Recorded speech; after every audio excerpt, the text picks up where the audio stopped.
ఓం శ్రీ పరమాత్మనే నమః. భగవద్బంధువులందరికీ పాండురంగదాసుని హృదయపూర్వక నమస్కారాలు. శ్రీయప్పతి అత్యంత కరుణతో శ్రీ గరుత్మంతుల వారికి చెప్పినటువంటి ఈ దివ్యమైనటువంటి విషయం గరుడ పురాణంగా మనకు వ్యాసుల వారు అందించి ఉన్నారు. అలాంటి ఆ ముగ్గురికి కూడా మనం నమోవాక్కాలు చెప్పుకుంటూ ఇవాళ ఈ 9వ అధ్యాయంలోకి ప్రవేశిద్దాం. ముందుగా నరసింహస్వామి వారి యొక్క స్తోత్రం చెప్పుకుందాం. ఐశ్వర్యములకు నిన్ననుసరింపగలేదు, ద్రవ్యమిమ్మని వెంట దగులలేదు, కనకమిమ్మని చాలా కష్టపెట్టను లేదు, పల్లకిమ్మని నోట పలుకలేదు, సొమ్ములిమ్మని నిన్ను నమ్మి కొల్వగలేదు, భూములిమ్మని పేరు పొగడలేదు, బలములిమ్మని నిన్ను బ్రతిమాలగాలేదు, పనుల నిమ్మని పట్టు పట్టలేదు, నేను కోరినదొక్కటే నీలవర్ణ, చెయ్యనను మోక్షమిచ్చిన చాలు నాకు, భూషణ వికాస శ్రీధర్మపురి నివాస, దుష్ట సంహార నరసింహ దురిత దూరా. ఓం తత్పురుషాయ విద్మహే సువర్ణపక్షాయ ధీమహి తన్నో గరుడ ప్రచోదయాత్. వ్యాసం వసిష్ఠనప్తారం శక్తేః పౌత్రమకల్మషం, పరాశరాత్మజం వందే శుకతాతం తపోన్నిధిం. ఈ 9వ అధ్యాయంలో ఆ గరుత్మంతుల వారు శ్రీహరిని ఇలా అడుగుతున్నారు అని శౌనకాది మహామునులకు సూతుల వారు చెప్తున్నారు. ఓ మహానుభావ పరంధామ,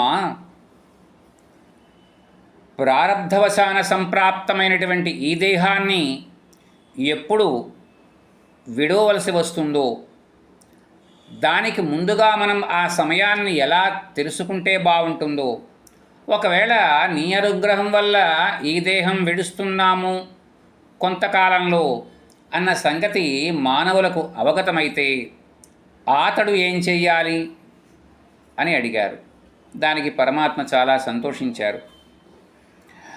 ఎప్పుడైతే దేహాన్ని వదిలిపెట్టాలి అని మానవులకు తెలుస్తుందో, ఇది ఎలా తెలుస్తుంది అంటే వాళ్ళ యొక్క జన్మాంతర పుణ్య పాప కర్మ విశేషం చేత కొంతమందికి తాము లేక తమ యొక్క అంత్యకాలం సమీపించింది అన్న సంగతి తెలుస్తుంది.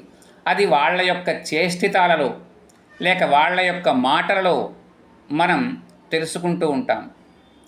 అప్పుడు తులసీ సన్నిధానంలో గోమయంతో మండలాకృతి చేయాలి. మండలము అంటే సున్నా చుట్టడం, అంటే లోపల ఎక్కడ పొడి లేకుండా తడిగా సున్నాలా అలకడం.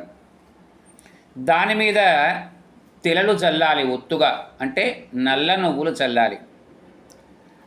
అలాగే దాని మీద ఒక మంచి ఆసనం వేయాలి. దీని మీద ఆ పేడతో అలకబడినటువంటి వర్తులాకార మండలం మీద తిరడు వేసి దాని మీద మరల ఒక మంచి ఆసనాన్ని వేసి ఆ ఆసనం మీద సాలగ్రామ శిలను ఉంచాలి, విష్ణు సాలగ్రామం. ఇది సమస్త పాపాలని భయాల్ని తొలగిస్తుంది. అలాగే తులసి ఛాయలో మరణిస్తే అతడు ఎంతటి పాపాత్ముడైనా సరే యముడు అతనికేసి చూడలేడు.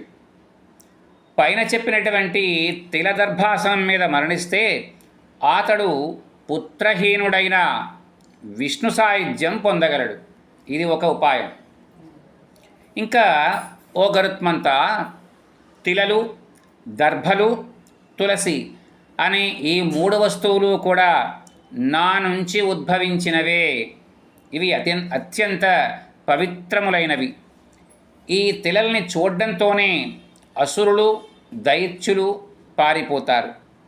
ఇంకా మరణం సమీపించిన వానిని గోమయం చేత అలికినట్టి దర్భలు పరిచినట్టి భూతలం మీద పరుండబెట్టాలి.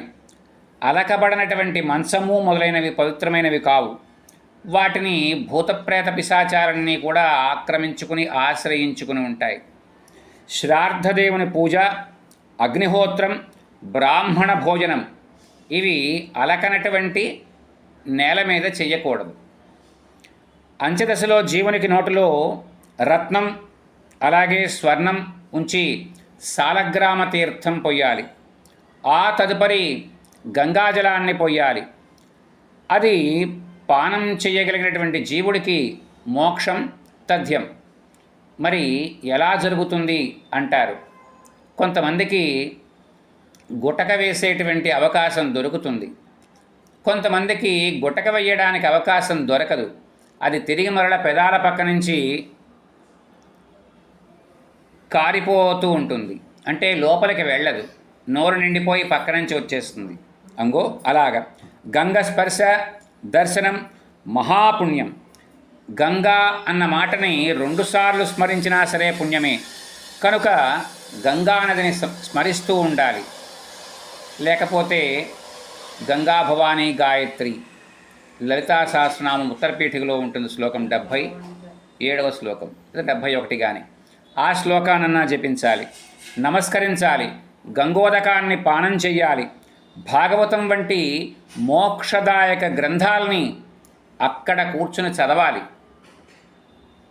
అలాగే వేదం కానీ, ఉపనిషత్తులు కానీ, శివస్తోత్రాలు కానీ, విష్ణు స్తవాలు కానీ ఎవరు పఠిస్తారో వారు మోక్షం పొందుతారు.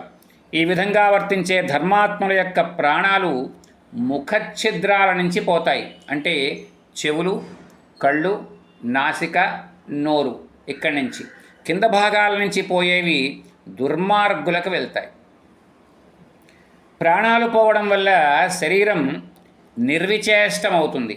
అంటే కదలిక లేకుండా ఉంటుంది. ఇంకా కాసేపటికది అప్పటిదాకా మనతో తిరిగి నడిచినటువంటి ఆ శరీరమే ఒక్కసారి ప్రాణం పోతే సహజంగా మనకు ఉన్నటువంటి భయం ఆ శరీరాన్ని చూడగానే కలుగుతుంది. అది ముట్టుకోవడానికి వీలు లేనటువంటి పరిస్థితి ఆ శరీరాన్ని. ఎందుకు అంటే దాని మీద మన భాషలో చెప్పాలంటే బ్యాక్టీరియా తొందరగా దాని ఫార్మేషన్ పెంచుకుంటూ ఉంటుంది. ఇంకా బాగా ఇంగ్లీష్ మాటలో బాగా చెప్తే అర్థమవుతుంది. శరీరం సడలిపోవడం అంటారు, దాన్ని రిగర్ మార్టిస్ అంటారు. అది ఒక్కొక్క 6 గంటలకి ఒక్కొక్క రకంగా తయారవుతుంది. ముందు 6 గంటల్లోనూ కూడా శరీరం మామూలుగా ఉంటుంది, తర్వాత బిగుసుకుంటుంది, ఆ తర్వాత మళ్ళా వదిలిపోతుంది. ఈ 3వసారి వదిలినప్పుడు కూడా మనం ఇంకా శరీరాన్ని గనక లేవదీయకపోతే చర్మం కింద నేల భాగానికి అతుక్కుపోతుంది. పూర్తిగా చర్మం అంతా అతుక్కుపోయి ఎముకలు మాత్రం కనబడుతూ ఉంటాయి ఆ వ్యక్తివి కానీ. అంగో అలాగా దుర్గంధభూయిష్టమైపోతుంది. క్రిమి, విటభు, స్మరూపాలనేటువంటి శరీరానికి 3 అవస్థలు కలుగుతాయి. ఇలాంటి స్థితికి అంటే ఇలాంటి ఈ శరీరాన్ని చూసుకుని ఈ మానవులందరూ కూడా ఎందుకు దానిని అంత అపురూపంగా ఎందుకు దాన్ని ఉంచుకుంటారో అని స్వామివారు కూడా చిరునవ్వు నవ్వుకున్నారట. మనం చాలా బాగా సంపెంగ నూనె అవి పెట్టి మరి మద్దనాలు అవి చేస్తాం, దానికి బోల్డ్ ఉంటాయి కథా కమాంశాలన్నీ కూడా. మరి కానీ ఇది ఎప్పటికైనా సరే కాష్టంలో కలవలసిందే కదా అని. ఇలా ఒక దేహాన్ని విడిచాక జీవుడు పూర్వజన్మ కర్మకు అనురూపమైనటువంటి కొత్త శరీరంలో ప్రవేశిస్తాడు. తిరిగి సుఖదుఖాలనేటువంటి చక్రంలో మళ్ళా తిరుగుతూనే ఉంటాడు. దాన ధర్మాలు చేసుకున్నటువంటి మహానుభావుడికి, ఆతుర కృత్యాలు చేసుకుని సిద్ధంగా ఉన్న జీవునికి ధర్మాత్ములు, ప్రాజ్ఞులు, ప్రియులు అయినటువంటి దేవదూతలు చక్కని విమానంలో స్వర్గానికి తీసుకువెళ్తారు. అలాగే వారి పూజలు అందుకుంటూ ఆ జీవి స్వర్గాన్ని చేరతాడు. అంటే అప్పుడు గరుత్మంతుల వారు అన్నారట, ఓ పరమాత్మ, ప్రేత జన్మ కలిగింది అని ఒక కుటుంబంలో వారికి ఎలా తెలుస్తుంది? అందరూ గతిస్తారుగా, కానీ గతించిన వారిలో ఎవరు ప్రేత జన్మ పొందారు అన్న సంగతి ఎలా తెలుస్తుంది అని అడిగితే అప్పుడు మాధవుడు ఇలా అంటున్నాడు, ఓ ఒకే ఒక్క పెనుగుర్తుతో ప్రేతజన్మ కలిగింది అని తెలుసుకోవచ్చు. తన కుటుంబంలో వారిని లేదా తమ కులంలో వారిని ప్రేతజన్ములు అధికంగా బాధిస్తూ ఉంటారు. అయితే ఇలాంటి వారి యొక్క బారి నుంచి తప్పించుకోవడానికి కూడా ఉపాయాలున్నాయి. విఘ్నులైన వారు చక్కగా పాటిస్తే ప్రేత శరీరధారులకు వారి యొక్క పీడనకు గురి కాకుండా ఉంటారు. అటువంటి ఉపాయాలు ఏంటయ్యా అంటే కాశీరామేశ్వరాల తీర్థయాత్ర సేవనం. అలా చేసిన వారిని ఎవరూ కూడా దగ్గరికి చేరలేరు. అలాగే సత్కార్యాలు అంటే దానధర్మాలు, పూజలు, వ్రతాలు ఇత్యాదులు చేయడం, అలాగే నిత్యము కూడా హరినామ సంకీర్తన చేయడం, పితృదేవతలను సమంత్రకంగా అర్చించడం అంటే శ్రాద్ధ విధులు మానివేయకుండా పెట్టడం, ఇలాంటి వారిని వారేమీ చేయలేరు. ఇంకా ప్రేత జన్మల వల్ల బాధలు ఎవరికి ఏ విధంగా అంటే సత్కార్యాలు చేయని వారిని, దైవభక్తి అసలే లేని వారిని, పెద్దలను గురువులను నిందించేవారిని, అసత్యాలతో పొద్దుపుచ్చేవారిని, మాంసం తినడం, కళ్ళు త్రాగడం, వ్యభిచరించడం వంటి దుర్వ్యసనులకు, నీచ సంపర్కం కలవారికి ఈ ప్రేతాల వల్ల అత్యంత తేలిగ్గా బాధలు ఉంటాయి. అలాగే అలాంటి బాధలు నానా విధాలుగా కూడా ఉంటాయి. వాటిలో కొన్ని ఏంటయ్యా అంటే ఎప్పుడూ కూడా పాపపు పనులు చేయాలనే తలంపు చేత ఉండడం. దీనివల్ల ముఖము దేహము కూడా కాంతిహీనంగా ఉంటుంది. అంటే వాళ్ళు బాధిస్తే ఎలా ఉంటుంది, నిరంతరము కూడా పాపకృత్యాలు చేయాలనేటువంటి ఆలోచనలోనే అలాంటి ప్రేతల చేత పీడించబడే వాళ్ళు ఉంటారు. అలాగే దేహం కాంతిహీనంగా ఉండడం. మీకు కొంతమంది ముఖంలో కళాకాంతులు ఉండవు. వాళ్ళని చూస్తే వీళ్ళు ఇలా ఉన్నారని అనిపిస్తుంది, కానీ వాళ్ళకి తెలియకుండా వాళ్ళు ఇలాంటి కష్టం పడుతూ ఉంటారు. అలాగే అధర్మ చింతన, దైవభక్తి లేకపోవడం, దైవాలని తూలనాడడం, శృతి స్మృతి పురాణ ఇతిహాసాలని పరిగణలోకి అంటే విశ్వసించలేకపోవడం, వాటి పట్ల వ్యతిరేక ప్రచారం, అలాగే భార్యాభర్తల మధ్యన జరిగేటువంటి అనవసరమైనటువంటి వివాదాలు, ఒక మంచి కారణం కోసం దెబ్బలాడుకోవడం సహజమే ఇళ్లలో. పోనీ ఒక చాలా పెద్దదైనటువంటి కారణం కోసం కూడా పంతాలు పట్టింపులు పోవడం సహజమే. కానీ ఒకసారి బాగా చిన్న కారణం, తాగినటువంటి టీ గ్లాస్ అక్కడి నుంచి తీయకపోతే దానికోసం గొడవ పెద్దదైపోయి కొట్టుకుంది అనుకునేంతవరకు వచ్చాడు. అంటే ఇలాంటివి అలాంటి ప్రభావం వల్ల వస్తూ ఉంటాయి. అలాగే భార్యతో నిత్య కలహాలు, పరస్పర నిరాదరణ, నిందారోపణల మూలకంగా ఎల్లప్పుడూ ఏదో ఒక బాధ కలగడం, ఇరుగు పొరుగు వారితో సఖ్యత లోపించడం, పుత్ర సంతానం లేకపోవడం, వరుసగా స్త్రీ సంతానమే అధికంగా కలగడం, బంధువుల చేత ద్వేషించబడడం, మిత్రులతో విరోధాలు ఏర్పడడం, ఉపవాసం ఉండదగినటువంటి ఏకాదశి నాడు భోజన కాంక్ష కలగడం, అంటే తినలేకపోతే ఉండలేకపోవడం. మిగతా రోజుల్లో వాడు ఒక పూట తింటాడు, రాత్రి టిఫిన్ చేస్తాడు. ఇలాంటి ఏకాదశులు ఇప్పుడు ఏం చేస్తాడంటే ఈ ప్రభావం ఉంటే 2 పూట్ల భోజనం చేసేద్దాం అనిపిస్తుంది. తర్వాత జపతపాల పట్ల విముఖత, అలాగే తల్లిదండ్రులని అలాంటి వారితో సమానమైన వారిని నిరాదరించడం, హీన స్త్రీ జాతితో సంపర్కం సంభవించడం, భూములు తోటలు ఫలవంతం కాకపోవడం, దాయాదుల పోరు, నిత్యదరిద్రం, ప్రభు అగ్ని చోరాభీతి, ద్రవ్యనాశనం, అంతుచిక్కనటువంటి రోగాల బాధ, నిత్యం చేయవలసినటువంటి కార్యాల పట్ల అనాసక్తి, ఇవన్నీ ఒక కుటుంబంలో ఎవరైనా ప్రేత జన్మ పొందడం తటస్థిస్తే తరువాత కలిగేటువంటి బాధా పరంపర ఈ రకంగా ఉంటుంది.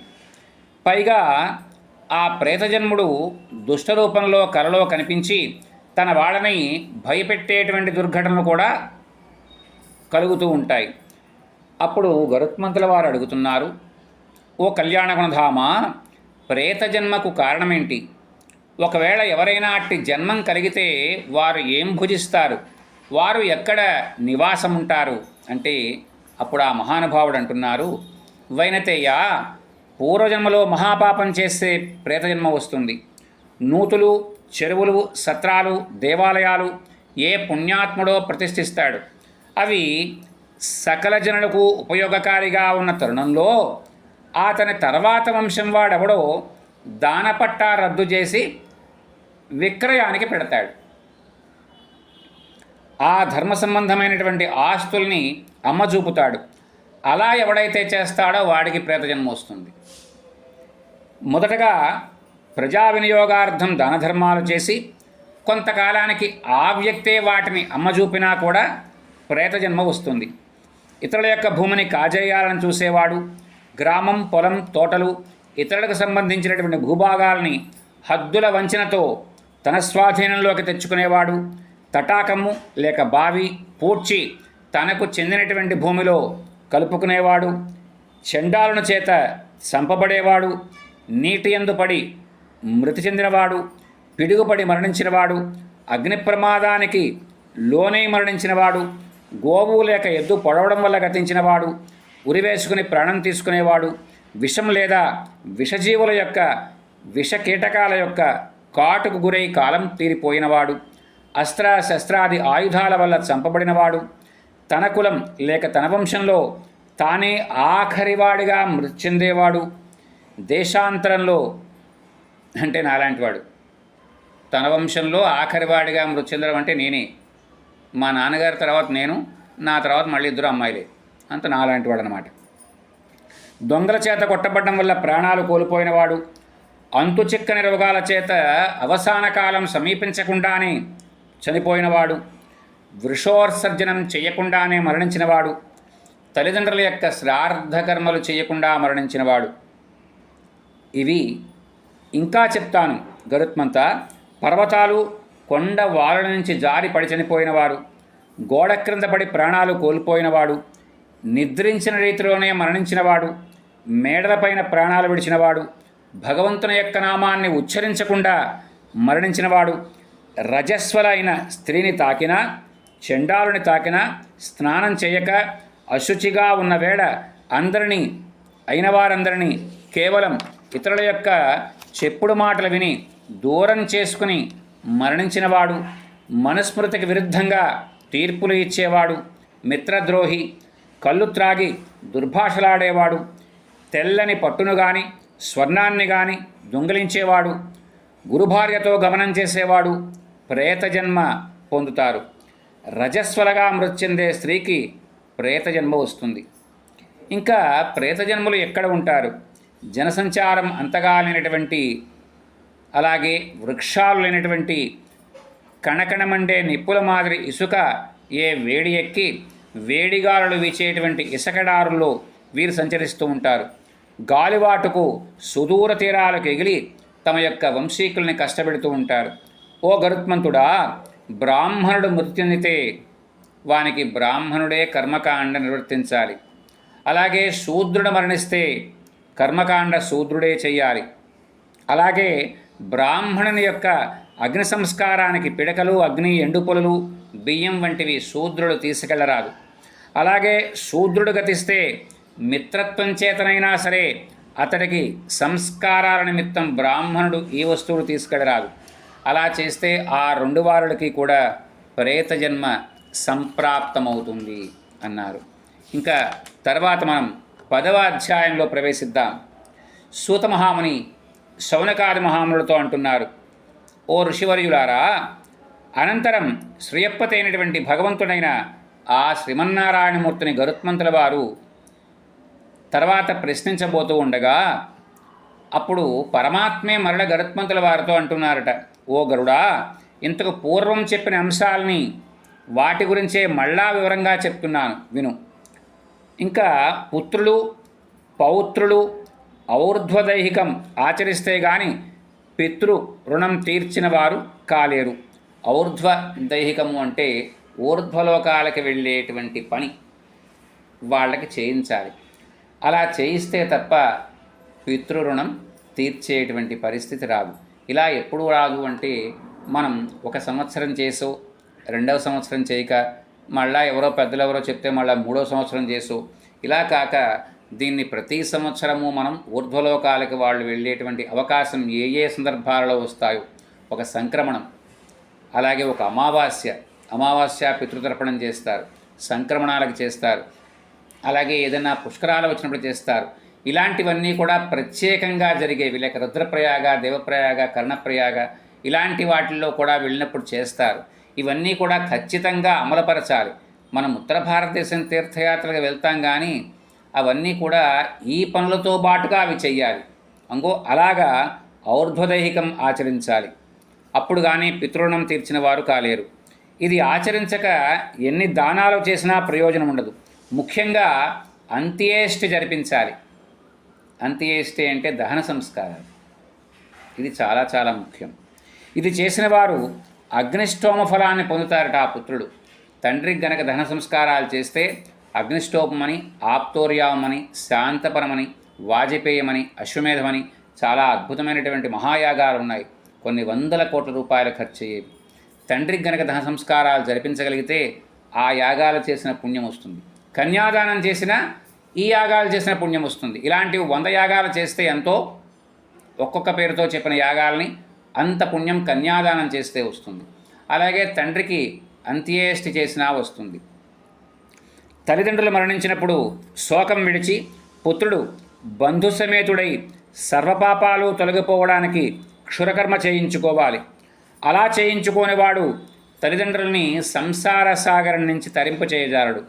కనుక ఈ క్రియ ఆచరించి ధవళ వస్త్రధారి కావాలి. ఇది ఎంతవరకు జరుగుతోంది? కొన్ని చోట్ల జరుగుతోంది, కొన్ని చోట్ల జరగడం లేదు. తెల్ల పంచ ఉత్తరీయం ధరించమంటారు. ఆ 10 రోజులు ఇంట్లోంచి బయటికి వెళ్ళడానికి, అదే మిగతా వాటికి వెళ్ళడానికి మన వాళ్ళు అంగీకరించరు. మనం ఇంట్లో ఉంటాం. ఇంట్లో ఉన్నప్పుడు అవి ధరించడానికి వచ్చిన నష్టం ఏముంది? అలాగా అప్పటికప్పుడు తెచ్చినటువంటి జలంతో ఆ పార్థివ దేహానికి స్నానం చేయించాలి. నిలవ నీళ్లతో కాకుండా, నుయ్యి ఉంటే తోడాలి. అలాగా పుష్పాలు, గంధం, గంగమన్ను అలంకరించి కొత్త వస్త్రాలు కప్పాలి. అపసవ్యంగా జంధ్యం, సంకల్పం చెప్పడం, ప్రేత గోత్రనామోచ్చారణ జరగాలి. మరణస్థలాన దక్షిణాకంగా పిండం ఉంచాలి. ముఖ్యులైన వారు శవప్రదక్షిణం జరిగించాక బంధుసహితుడై పుత్రుడు భుజభారం వహించాలి. అలా ఏ పుత్రుడు చేసి శ్మశానానికి తండ్రిని తీసుకువెళ్తాడో అతనికి ప్రతిపదమున అశ్వమేధ ఫలం దక్కుతుంది. ఇలా ఎక్కడన్నా మనకి చేయిస్తున్నారా? కొడుకును ముందుకు పోమంటున్నారు. ఆ మూకుడు పట్టుకుని నడవరా అబ్బాయి అంటున్నారు. మిగతా వాడు మోస్తున్నాడు. కనీసం మొదటి మోత మోయడానికి కూడా అవకాశం కల్పించడం లేదు. మరి ఇక్కడ ఏమని చెప్పారు? ఖచ్చితంగా ఏ పుత్రుడైతే చేసి శ్మశానానికి తండ్రిని తీసుకెళ్తాడో భుజభారం వహించమన్నాడు. ఆ పాడని కనీసం కొంతసేపన్నా మొయ్యగలగాలి. అలాంటి అవకాశం ఇవ్వడం లేదు. ముందు బొమ్మంటున్నారు వాడిని పట్టుకుని, ఆ వెనకాల వాళ్ళు మోస్తున్నారు. ఇలాగా కొంత ధర్మాన్ని, కొంత అధర్మాన్ని కూడా మనం మన వ్యవహారంలో చేస్తున్నాం. ఇలా గనక ఆ కుర్రవాడు అడుగు వేస్తే అశ్వమేధ ఫలితం దక్కుతుంది ఆ కుర్రవాడికి. అలాగే బాల్యంలో తండ్రిని వివిధ చేష్టల వల్ల ఎక్కి తొక్కి పీడించడం జరుగుతుంది కదా. వెనకాల వచ్చి ఒక్కసారిగా పట్టేసుకుంటాం, ఇలా ఊగుతాం. అలాగే పొట్ట మీద కూర్చోబెట్టుకుని 2 చేతులు పట్టుకుని 1-2 సంవత్సరాల్లో వాడితోటి ఇలా ఎగిరించుకుంటాం. ఆ ముచ్చట్లన్నీ ఉంటాయి. కానీ అవి చేయకూడదు. కానీ అవన్నీ మనం చేయించుకుంటాం. అది పిల్లవాడితో మనం ఆడుకునేటువంటి ముచ్చట్లలో ఒకటి. అందువల్ల లాలింపబడే వయస్సులో పుత్రుడు ఇలా చేసినట్టు రుణం శ్మశానానికి తండ్రిని మొయ్యడం ద్వారా వాడు తీర్చుకుంటాడు. అంటే ఇక్కడ మనం తెలుసుకోవాల్సింది ఏంటయ్యా అంటే, ఎవరైతే అపరకర్మ చేయిస్తారో వారు ముందు గరుడ పురాణాన్ని ఆమూలాగ్రం చదివి ఉండాలి. అపరం మంత్రాలు చెప్పుకోవడం పర్వాలేదు, కానీ ఆ మంత్రాల క్రియ, ఆ క్రియలో ఏమేం చేయించాలో, అలాగే ఈ గరుడ పురాణంలో ఏమేమి చెప్పారో పరమాత్మ, ఇదేదో నాబోటి ఎందుకు పనికిరాని వాడు చెప్పింది కాదుగా, సాక్షాత్తు ఆయనే చెప్పి ఉన్నారు. మరి అలాంటి దాని అవకాశం ఎందుకు మరి ఆ కొడుక్కి దూరం చేస్తారు? సరే, దారిలో పిశాచాల కోసం ఒక చోట ప్రేత యొక్క గోత్రనామాదులు ఉచ్చరించి పిండ ప్రదానం చెయ్యాలి. లేకపోతే ఆ శవం దహనానికి అయోగ్యమవుతుంది. అలాగే ఈ విధింతటిని కూడా శ్లోక రూపంలో ఇచ్చారట. పైగా ఇది కర్మకాండ నిర్వర్తించే పురోహితుల కోసం చెప్పారు. ఎవరైతే అపరం చేయిస్తారో వాళ్ళు తెలుసుకోవాల్సిన విషయం ఏంట. శవాన్ని పేర్చే చితిలో చందనం, తులసి, రావి, మోదుగ కర్రలు ఉండాలి. ఎక్కడ ఉంటున్నాయి అవి? వాడ కట్టెల కొట్టు దగ్గర తెచ్చినటువంటి ఏవో కర్రలు అక్కడ ఉంటున్నాయి. మనం ఏదో కర్మంజాలి ఇంట్లో ఏదన్నా వచ్చి చందనం ముక్కుంటే అది గంధం చెక్క అని మనం ఇస్తున్నాం. నిజానికి అది గంధం చెక్క కాదని మనకీ తెలుసు. ఎప్పుడైనా దాన్ని అరగదీసామా? కన్యాదానం చేసినప్పుడు గంధం చెక్క ఇస్తారు కదూ, ఆ గుమ్మడి పండు అరటిపళ్ళత్తం గంధం చెక్క. ఆ గంధం చెక్క మనం దాంతోపాటుగా ఆడపడుచుకి ఇచ్చేస్తాం. అలాంటి ఆమె ఇంకో ఆ అన్నగారికి ఇచ్చి, ఒరే దీన్ని ఉంచరా ఎప్పటికైనా ఉపయోగపడుతుంది, ఆ గంధం చెక్క మనం ఉపయోగించుకోవచ్చు. ఆ గంధం చెక్క మంచి సువాసనాభరితమైనటువంటి గంధం చెక్క అయి ఉండాలి. అరగదీస్తే తెలుస్తుంది గంధం వాసన. అలాగే తర్వాత అలా చితి మీద ఉంచింది మొదలు సపిండీకరణం వరకు కూడా ప్రేతత్వం ఉంటుంది. మొత్తం 5 పిండాలు వేసి తృణములతో అగ్నిని గ్రహించి పుత్రుడు ఆ చితియందు అగ్నిని ఉంచాలి. ధనిష్టాపంచకంలో దహనం కూడదు. అలా మరణించిన వానికి సుగతి, దహనం వల్ల సద్గతి కలగదు. అంటే ధనిష్టాపంచకాల్లో చనిపోకూడదు. కానీ మరి ఎలా పట్టుకుని ఆపుతామండి అని మనం భావించవచ్చుగా. ఒకవేళ ఈ ధనిష్టాపంచకంలో గనక మరణిస్తే దానికి చేయవలసినటువంటి విధి ఒకటి ఉంది. ఇది పురోహితుల కోసమే చెప్పారు. అంటే వాళ్ళు దానికి తగినటువంటి రీతిలో ఏర్పాటు చేయిస్తారు. మరణించిన అతని యొక్క పత్ని పతివ్రత అయితే ఆమెను కూడా భర్త చితి మీద ఉంచి దహనం చెయ్యాలి. గర్భవతి సహగమనం చెయ్యరాదు. ఇవన్నీ మనం ఈ కాలంలో తప్పించారు. కలియుగంలో చాలా విషయాలను తప్పించారు. అంటే ఆ కాలానికి, అంటే ఇది చెప్పబడినటువంటి కాలంలో ఒక రకంగా ఉండొచ్చు ధర్మం కాలానుగుణంగా కొన్ని మారుతూ వస్తూ ఉన్నాయి. ఇంకా ఈ సహగమన విధి సాంఘిక దురాచారం అని చట్టం తెచ్చి దీనిని నిషేధించినందువల్ల దీని తగినటువంటి అర్థాలు వివరాలు ఇక్కడ మనం చెప్పుకోవడం లేదు. అంటే తెలుసుకోవడానికి శ్లోక రూపంలో మాత్రమే ఇక్కడ ఇవ్వడం జరిగింది. అలాగే మృతి చెందిన వాని యొక్క అస్థి సంచయనం, అలా దహన సంస్కారాలు జరపబడినటువంటి ఆ జీవి యొక్క అస్థులు మిగులుతాయి. శరీరము, మాంసము, మిగతావన్నీ కూడా పూర్తిగా కాలిపోయి ఉంటాయి బూడిద కింద. ఇంకా మిగిలినవి ఏమిటాయా అంటే అస్థికలు, ఆ బూడిద. అవి 3 లేక 4వ దినాన చేయాలి. ఇది ఆ కర్మకాండ చేయించినటువంటి పురోహితుడు మనకు తెలియచేస్తాడు. యవన యొక్క అస్థులు దశాహ మధ్యంలో గంగాజలంలో విడవబడతాయో, అవి గంగలో ఎంతకాలం ఉంటాయో అన్ని వేల సంవత్సరాలు అతడు స్వర్గంలో సుఖజీవనం అనుభవిస్తాడు. గంగా తరంగాల మీద నుంచి వచ్చినటువంటి గాలి మరణించిన వారి మీదుగా వీచినా చాలు, అతని పాపాలన్నీ కూడా తొలగిపోతాయి. ఒకప్పుడు భగీరథుడు తన యొక్క పూర్వుల్ని ఉద్ధరించడానికి గొప్ప తపస్సు చేసి గంగను ఈ భూలోకానికి తీసుకువచ్చాడు. మృతి చెందిన వారి యొక్క పాపాలన్నీ పోగొట్టుకోవడానికి గంగానదిలో అస్థి సంచయనం చేసినటువంటి పాత్ర, అస్థికలు ఆ ముంతలో ఉంచి దాన్ని గంగ మధ్యలో వదిలిపెడతారు. దీనికి ఒక ఇతిహాసం ఉంది. అదేంటయ్యా అంటే, ఒకప్పుడు అరణ్యంలో ఒక కిరాతుడు ఉండేవాడు. అన్ని వేళలా వేట అతని యొక్క జీవనాధారం. జంతువుల్ని, పక్షుల్ని కూడా లెక్కలేనన్ని వేటాడిన పాపం మూటగట్టుకున్నటువంటి ఆ కిరాతుణ్ణి ఒక సింహం చంపివేసింది. వాడు నరకానికి పోతున్నాడు. ఇంతలో 10వ రోజులు గడిచేలోగా, అంటే దశాహంలోగా ఎలాగో వాడి ఎముకలు గంగలో పడ్డం తటస్థించింది. వాడి కోసం దివ్యవిమానం ఒకటి వచ్చి స్వర్గానికి పట్టుకుపోయింది. కనుక సత్పుత్రుడు తల్లిదండ్రుల యొక్క అస్త్రులను స్వయంగా గంగలో విడవాలి, దశరాత్ర విధి ఆచరించాలి. అలాగే ఎవరైనా విదేశాలలో చోరులకు నిలవైనటువంటి అడవుల్లోనో మరణిస్తే కళేబరం దొరకనటువంటి స్థితి ఏర్పడుతుంది. అట్టివారికి కూడా ఉత్తర క్రియలు జరపాలి. వారి మృతి వార్త ఎప్పుడు తెలిస్తే అప్పుడు దర్భలతో కూడినటువంటి వారి యొక్క రూపాన్ని, అంటే ప్రతిమను తయారు చేయాలి. దాన్ని దహనం చేసి ఆ భస్మాన్ని గంగలో ఉంచాలి. దానివల్ల వారికి సద్గతి లభిస్తుంది. అలాగే వారి మృతి గురించి ఏ రోజునైతే వింటారో ఆ విన్న రోజు నుంచి కర్మ మొదలుపెట్టాలి. ఏటా అదే రోజున, అంటే విన్న రోజున ఆబ్దీకాలు చేయాలి. పూర్ణగర్భని మృతి చెందితే గర్భం చీల్చి శిశువుని వేరే చోట పాతి గర్భిణిని మాత్రమే దహన సంస్కారాలు చేయాలి. ఆపళంగా చేయడానికి లేదు. గంగా తీరంలో మరణించిన శిశువులను గంగలోనే వదిలిపెట్టాలి. పాతి పెట్టాలని చెప్పారు, గంగలో వదిలిపెట్టడం. పూర్వజన్మలో చేసిన పాపం చేతనే జీవుడు మృతి చెందడం సంభవించినప్పటికీ గర్భంలోనే గనుక గతించడం సంభవిస్తే అందు నిమిత్తం ఏ క్రియ కూడా చేయనవసరం లేదు.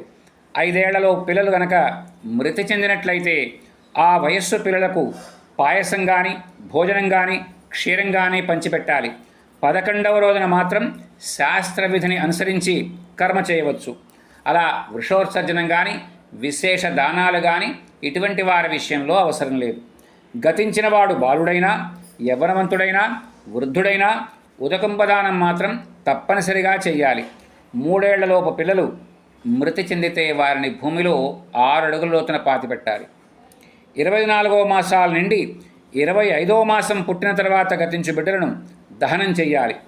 పుట్టిన 6 మాసాల వరకు శిశువని, 3 సంవత్సరాల వరకు బాలుడని, 6 ఏండ్ల వరకు కుమారుడని వ్యవహరించాలి అని శాస్త్రం చెప్తోంది. 5 ఏళ్ల నుంచి ఉపవీతుడైన కానీ లేక కానీ మృతి చెందినట్లయితే వాని గురించి విశేష మంత్రాలు చెప్పక 10 దినములు పిండములు మాత్రమే వెయ్యాలి. అలా గతించిన వానికి లోక వ్యవహారంలో తల్లిదండ్రుల యొక్క స్నేహాన్న విషయేచ్ఛ మొదలగునవి కొంచెం అవడం చేత కర్మ కూడా కొంచెం ఏంటంటే 5 ఏళ్లలోపు వారి మీద మనకు ఉండేటువంటి ప్రేమ అనుబంధాలు తక్కువగానే ఉంటాయి. పెరుగుతున్న కొద్దీ అతనితో మనకు ఉండేటువంటి సంబంధ బాంధవ్యాలు ఎక్కువగా ఉంటాయి. 5 ఏళ్లకు పైన 12 ఏళ్లకు లోపల కానీ అలాగే ఆ 12 ఏళ్లకు నిండి కానీ మృతి చెందినట్లయితే వృషోత్సర్జనం మొదలైనవి చేయాలి. సపిండీకరణం మాత్రం చేయకూడదు. పాలు బెల్లం మొదలగు వారిని చేర్చి పిండాలు వేయాలి. ఘటము ఛత్రము దీపము దానం చెయ్యాలి.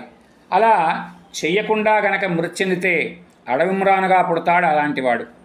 ఆ మ్రాను బియ్యాన్ని దంచు రోకలకే ఉపయోగపడుతుంది. అలాగే యజ్ఞోపవీతాన్ని అపసవ్యంగా ధరించి తిరదర్పలతో ఏకోదిష్టము మొదలగు శ్రాద్ధములు చేసినట్లయినా గతించిన వాడు మరుజనమునందు సత్కులంలో పుట్టి దీర్ఘాయువై ఉండి మంచి పుత్రుని కంటాడు.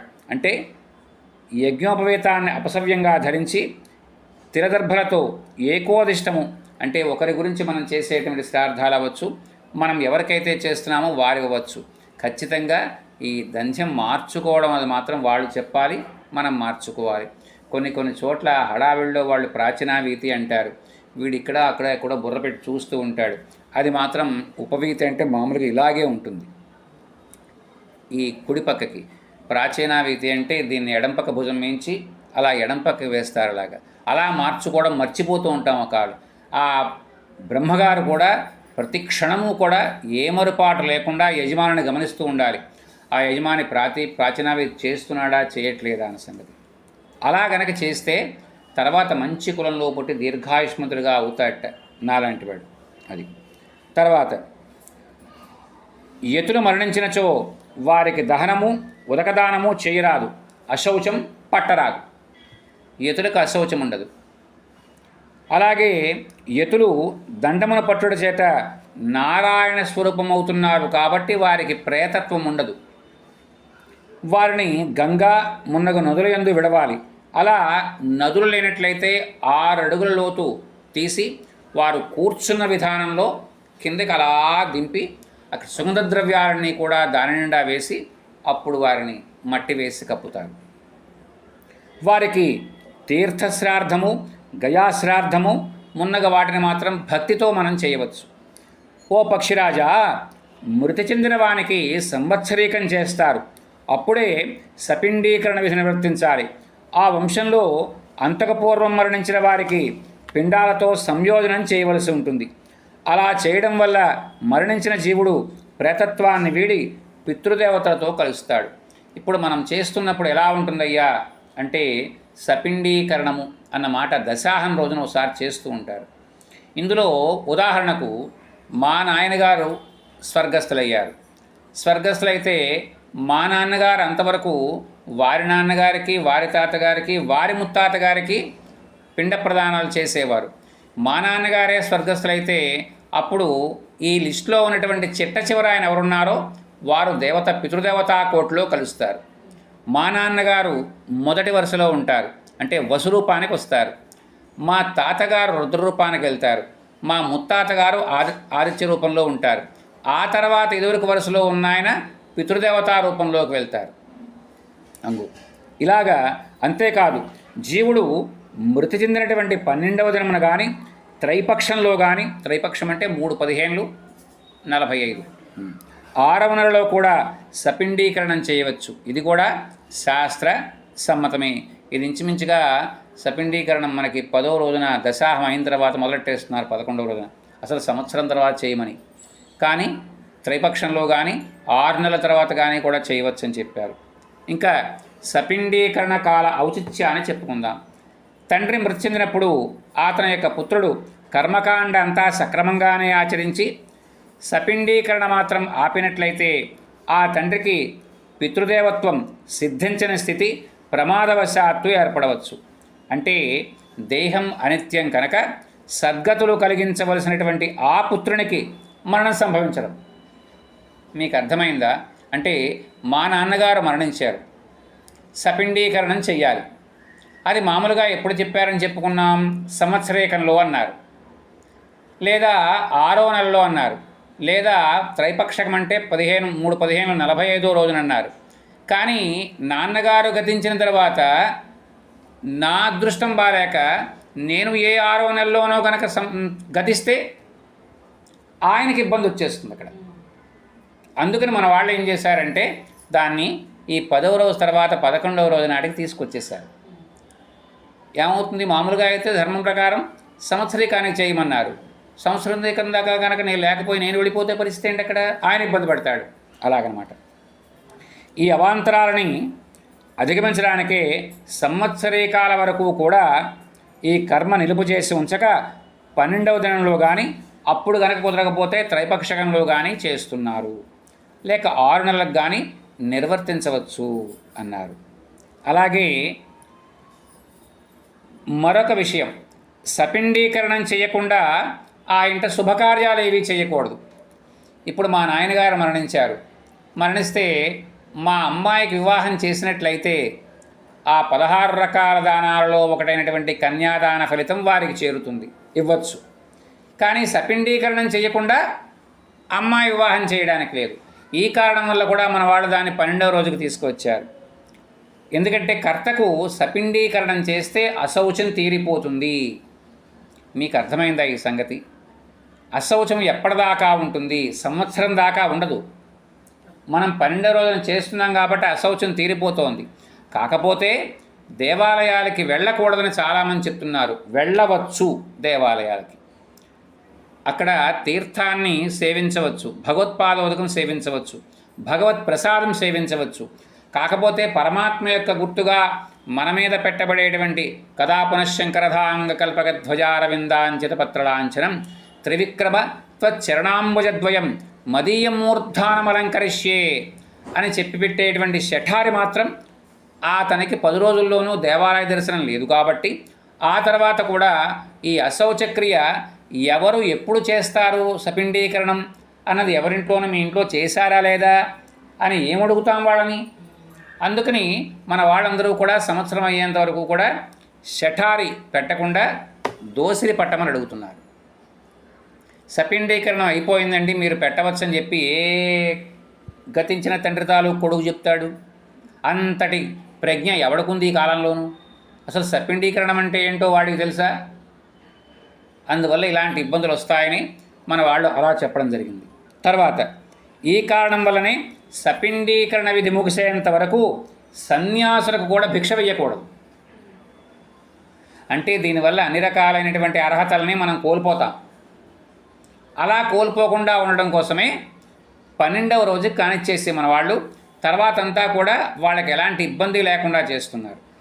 తర్వాత స్త్రీ విషయంలో, స్త్రీ మృతి చెందినప్పుడు ఆమె భర్త విధి ప్రకారం తన గోత్రరీత్యా కర్మ చేయాలి. కుమారుడు లేనప్పుడు ఆమె తండ్రి గోత్రం ఆమెకు వర్తిస్తుంది అని గమనించాలి.